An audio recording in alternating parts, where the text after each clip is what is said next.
Good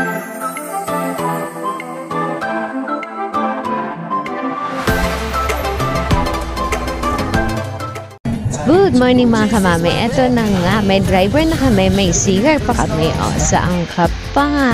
Ayan, natatanong ko na ang susunod na destination namin. O, diba? Ang Blue Lagoon. So, ayan, enjoy ang mga bata. Kaya pala hindi gumagana yung hangin dito kasi sira yung electric pan. Charot! Ayan. Enjoy sila dyan. Happy nang!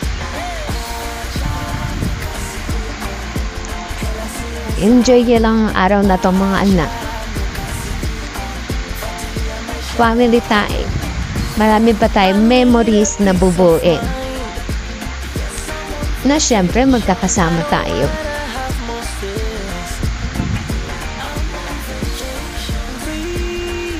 Syempre kakain na rin bago umalis, bago magpunta sa susunod na destinasyon. So ayan, pakabusog tayo habang mainit sa paligid. Maraming salamat po!